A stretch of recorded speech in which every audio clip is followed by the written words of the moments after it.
Imagine a world where we honored and revered our elders. After all, we're all going to be old one day.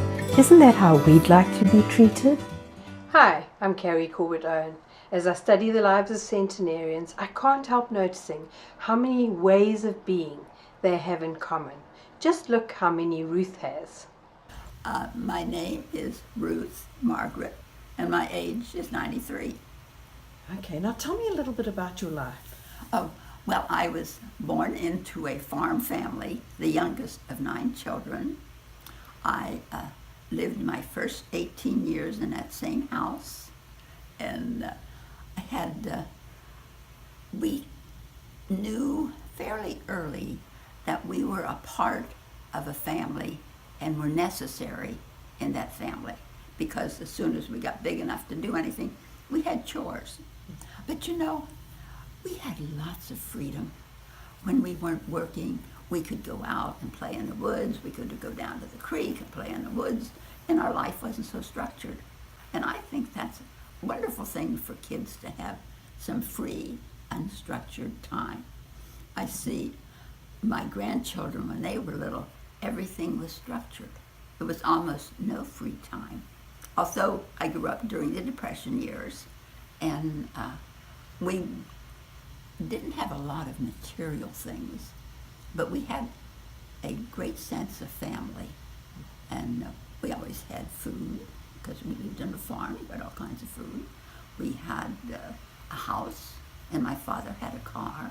And it was funny, he had a car, but no one drove that car except my father. He wasn't going to let his sons and his daughters get in that car. So we had, I learned to work and farm. I learned to milk cows at probably 10 or 12. We started learning to milk cattle. And then I went to a one-room country school in which I spent my first 6 grades, that with one teacher. And there were 3, maybe at one time 4 in my class, something my grandkids can hardly believe. We were talking about one time, and Maria said to me, she said, "Grandma, where did you go to the bathroom?" I said, "There were 2 places outside, one for boys and one for girls, and a little building." And she says, "Oh my gosh, I said, "Yes, we did." I said, "I did that at home too for a while." Then the other thing that amazed the kids, even my children, we walked with a bucket down to the creek and carried a bucket of water back up for drinking water, and everybody drank from the same cup. It was just, I look back now and I think, if anyone got sick, we probably all got sick about the same time, but we all remained pretty healthy. Then when I finished my first 6 years of grade school, then the school district changed. The little country schools were closed, and everybody was bused in to the town. And then they had built a new junior and senior high school. All of my mother pushed education. She thought that it would be easier to make a living if you had some education and didn't have to work that hard labor. My dad didn't necessarily have that same feeling. He was interested in education, but he thought you could make a good living. You just had to work at it. But all of us had some education beyond high school. It also sounds like you've never stopped learning. Oh, I hope not. Oh, I want to always learn as much as I can. Maybe try to learn and remember my own name. I don't remember names well. Faces, yes. Names, no. And sometimes I can look at the person, I've seen them yesterday, and I can't remember their name. And I think that's something that a lot of people my age have the same problem. So we kind of laugh about it and say, we just laugh about it. What are you going to do? That's just the way it is. Why do you think you've lived so long? Well, I inherited good genes, I think. And I think that our lifestyle as children growing up because all of my siblings lived longer than would have been normal for that age group. I have a sister who's 103. She's going to be 104. This is pretty soon, next month. How old were your mom and dad when they died? Mother was 87 and Dad was 91. So they lived a long time too, for that time. Yeah. We all, we walked every place we wanted to go. And walking was a part of my growing up. I loved walking. I still did. When my husband and I were married, and we did walks lots and lots of times, hikes up into the hills, the mountains. And I think that lifestyle and the inherited genes probably is why I'm surviving now. And what about food and diet? Have they been an important part of your life? No. Food was never a big thing. My mother cooked all the time, but she had 9 kids. Why wouldn't she? Food is just something I use to fill my stomach. I don't live to eat. I eat to live. There's a difference. But you've never dieted or worried about calories or nutrients? Oh yes. Oh, yes. Calories, yes. Okay. Until I would say in my mid-60s, I always carried an extra 10 or 15 pounds and was pretty chunky as a teenager. Yeah, I was pretty chunky. Then it just started to fade off. Didn't have to worry. Now it goes the other way. Ruth, one of the things that's tickled me, in setting up this appointment with you, even just in setting up the equipment, is that you have such a curiosity. And I'm curious about that. Can you tell me a little bit more about your sense of curiosity? I never thought of it that way. If we were curious about something, we were expected to learn it on our own. We just always were expected to kind of learn on our own after we got out of high school. And we were always encouraged to be independent. I made my own decision, and I knew where I wanted to go. But my husband was really curious about everything, and I learned a lot of things from him. I grew up in Pennsylvania, north central Pennsylvania, and my husband grew up in Maine. And then I met him in Ann Arbor after World War II. We both went to a dance and met each other and got married 7 months later when he finished school. Then we went to Corvallis. He was teaching. He was an attorney but didn't like practice of law. So we went back to school for another year, went to Berkeley at that time. And then we lived in Omaha for 6 years. Then we moved to Eugene and lived there for 6 years. And then we moved to San Diego. So we've moved a lot. And then he finished his teaching career there. And then he said, I never want to live in the city again. And I never want to put a suit on again unless I go to a wedding or a funeral. So we moved up northeast of Bellingham. So how long have you been without him? 17 years. And how long were you married? 52 years. Wow. That's amazing. Yeah. And how would you describe your relationship? I suppose really in a way normal would be the best answer I could give you. Our kids were asking us one time, and I said, well, your father and I agreed definitely on 3 things. One was how to raise children. I would stay home, and we would live on what he earned. I would not put my children in a daycare or have somebody come in and take care of them. The second one was really, we agreed on money, on finances. And then the third one, we agreed on a commitment to marriage. And after that, everything was open for discussion. So really, we agreed on a lot of things, but some things we didn't agree on, and there was lots of discussion. When my parents disagreed, they discussed it openly. Dick was my husband's name, he said that he never heard his parents discuss anything. And I said, well, who was making the decisions? And he said, well, they just agreed. I said, oh dear get real. No one disagrees all the time. How many children did you have? 3. And do you still have a good relationship with them? Oh, yes. Yes. My son, who is the middle child, I see Dan every day. We exchange the evening meal. I cook 3 evenings a week. He cooks 3 evenings a week. And then we eat out. And Ruth, you said something about valuing your independence. So tell me about how you live now. Oh, I live alone here. I do all my housework except my daughter comes over and sweeps the carpeting because I can't push the vacuum anymore. I drive. I'm pretty independent. I have really gotten some sense of intelligence. And all this time, I don't drive at night and I don't use the freeways at all. I decided that maybe I shouldn't. I will be trying to renew my driver's license next spring, and I'm going to try.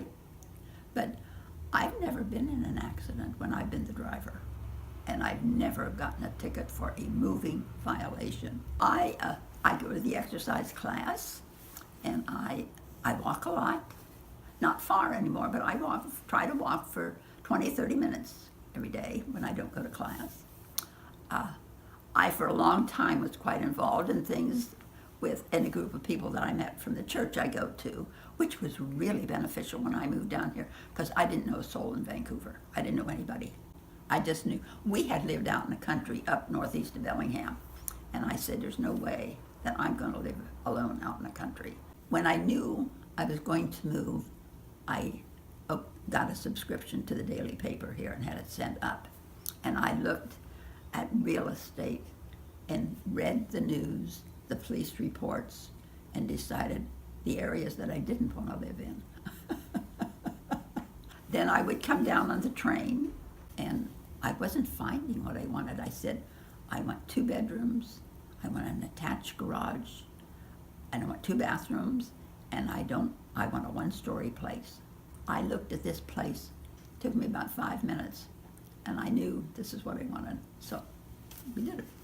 So it sounds like you've always been a very decisive person. Yes, my son-in-law says, in our family we discuss things and discuss things and discuss things, and he said, you make up your mind and you do it. I said, well, yes. And then I live with the consequences, but most of the time I like them. It also sounds like community is very important to you. It is. Tell me a little bit about the community that you've created for yourself here. Well, I wanted to join a church because my church family up there after my husband died was really very important to me and very supportive, because my kids were all down here and in California at the time. And so I thought, well, I'm going to try and do that.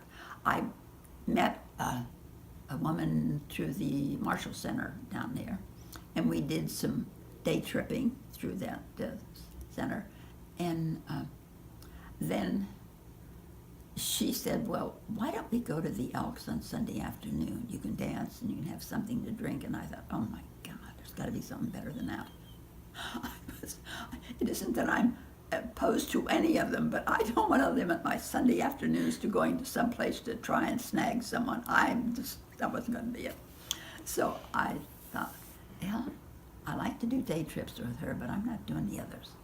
And so then I started looking for a church down here, and it took me quite a few tries, and I went into this little Methodist church. I had never been in a Methodist church before, but it was close, and they were so friendly. And I met a lot of people there that I really liked, and we became friends. We went to lunches together. I helped down at Clark College, Mature Learning Bit for a while, and then we formed a group and we played canasta. But none of them are around anymore. That's what happens when you get old. They fade away. Then, but I still kept in contact with a lot of people. And then I started doing a lot of day trips with people that I met through my exercise class, and had a lot of fun doing that. We did a lot of that. One of them named Margie, she and I did a lot of day trips. And then she and I did cruise. She had never been on a Caribbean cruise, and I said, well, I had one. She said, would you go with me? And I said, sure.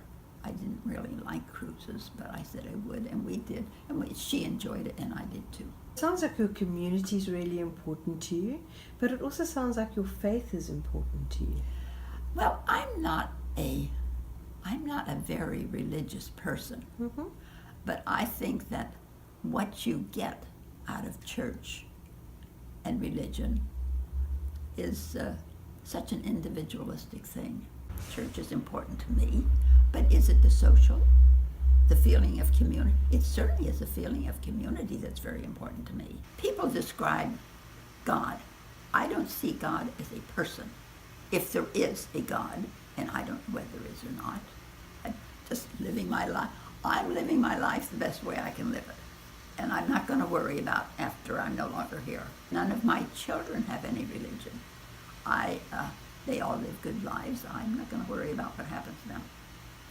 Ruth, you know, something that as I'm listening to you speak, I hear a sort of benevolent acceptance of other people and their beliefs and what they want to believe. Oh, of course. People have the right to have their own beliefs, however it's expressed. Doesn't make any difference. They may believe in a tree. Whatever they're believing, it's their right to do this. I don't believe in trying to force people into things. I want them to think for themselves. And they have to accept me that way too, or not accept me, because that's just the way I am. With all my flaws, and there are flaws, believe me. But I enjoy life. I enjoy getting up. I would not want anyone to live with me. I wouldn't want to live with anybody else. I have this morning routine that I just go through. Part of my morning ritual is doing the crossword puzzle in the paper. Then I do the word search, and then I do the jumble. On Mondays, I do the Sudoku, but I enjoy reading the paper. Now, I don't like big plans. I don't like big gatherings unless they're immediate family. I don't enjoy that. I don't like to spend more time planning than engaged in the activity. I don't want to do that. I enjoy listening to the news on television. I enjoy discussions. I love getting around my grandchildren. They're all in their late 20s and early 30s. There are 4 grandchildren. And it's just, I hardly can understand what they're saying. They're going a mile a minute, Ma. They're doing this, they're working on their this things. Yes, I said to Jen's my grandson's new wife, and I said to her, Jen, how can you keep track of all this stuff? And she says, I know what's going on, and she does. She's Ruth, you laugh so easily. Have you always laughed so easily? Yes. Yes. So tell me how it is that there isn't a single thing we've discussed that you haven't had this gentle and delightful laugh about. I don't really know, but I grew up, you had all these older siblings who had ideas, and I said one time that I had all these bosses. I had 10 bosses. And so I just learned, at first it brought tears. Lots of times, brought lots of tears. And then later, as I reached some degree of maturity, it took quite a while. I just thought, well, they don't know everything. So just let them say what they want to and hold on to your ideas. That's helped me well. It doesn't do any good to get angry. I found that out. Just doesn't do any good. It doesn't sound like you were ever an angry person. No, frustrated, angry, very seldom was I ever angry. I just, maybe I didn't expect that much out of life. so I appreciated what came. I think I had a good life.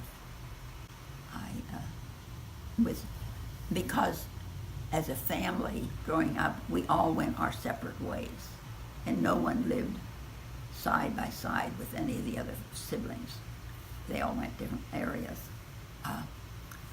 We all got along when we got together, and I saw how nice that was, because I knew other families where they fought all the time when they got together. Ruth, you've done some very interesting things for birthdays recently. Tell me about some of your birthdays. Oh, when I was 80, I was down here, and the kids decided that they better do something for Mom on her 80th birthday. So they took all of the family and all the grandkids, and we did the cruise on that ship over in Portland. That was the dinner cruise, and went out on that, and that was quite a thing. And then when I was 87, yeah, I think it was 87 or 88. Colleen and the kids asked me one time, well, Mom, what would you like to do?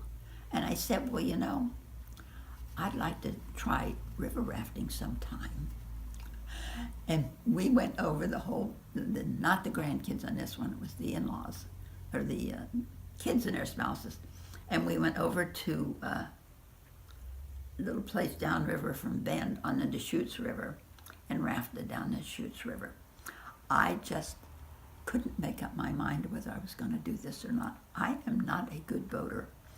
And we get over there, and I said to Colleen, I said, you know, I don't know whether I'm going to do this till I make up my mind whether I'm going to step in that raft. I just don't know. We get the guy, and the guy was standing, you know, who was going to organize these rafts and who was going to be on it and everything. And he said, well, who was the oldest? And I said, well, I probably am. I'm 88. He said, yeah, you probably are. And then the guy who was going to be our oarsman, he said, everybody ready to go? And I held up my hand and I said, I don't know. If I step in the boat, I will go. But and I may be the last one in the boat, because I don't know.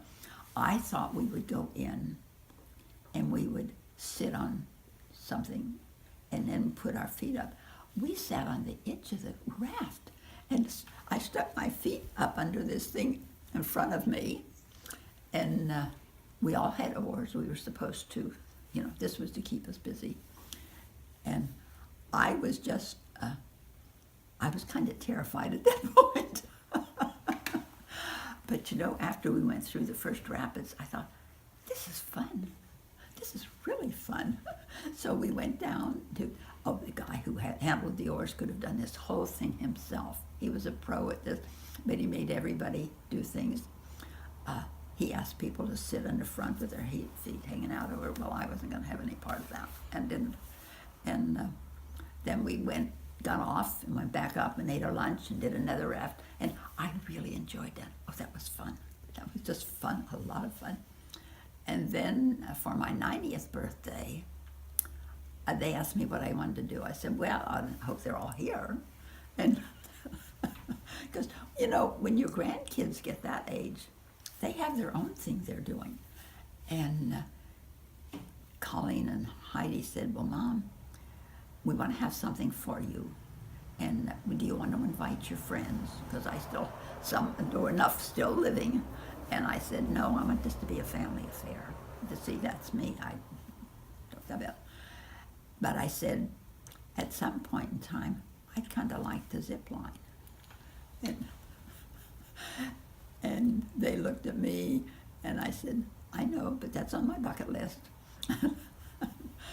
And so they arranged that we didn't zip line that day, because my birthday was in May, and they couldn't get it.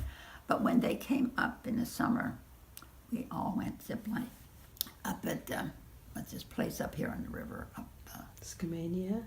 Skamania. They have a zip line through the trees. And once again, I wasn't sure, but I said, no, because we talked about this. And he said, well, you know, you're not the only 9-year-old who's done this. And I said, good. But when I got on, I was sort of going like this. But they harnessed you in. And after the first stop, you go from one place to another little platform, and you may have done this all yourself, I don't know. But it was fun. It really was fun. Then I thought, hey, I can do that. Now I'm trying to think what else I can do.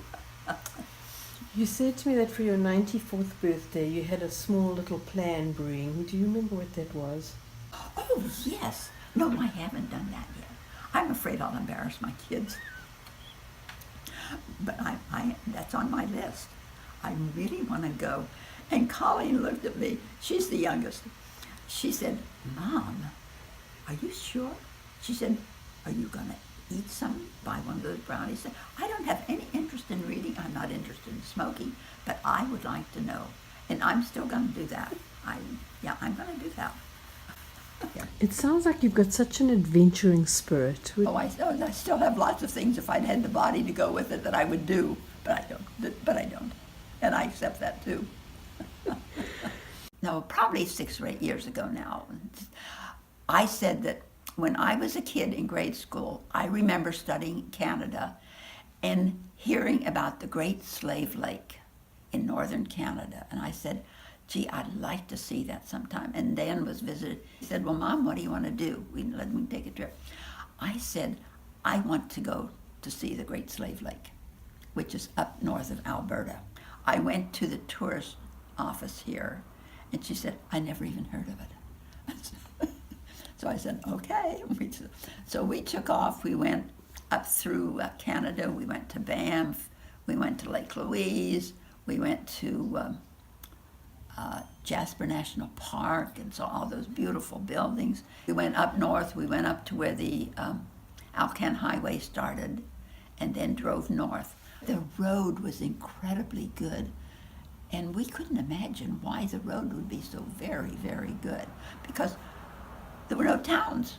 The reason the road was so good is that when the ice goes out, then they start hauling truckloads of goods up there to go to the mining operations in other places. It had gotten too warm for the ice bridge to be used. In the wintertime, truckers use an ice bridge over the Yukon.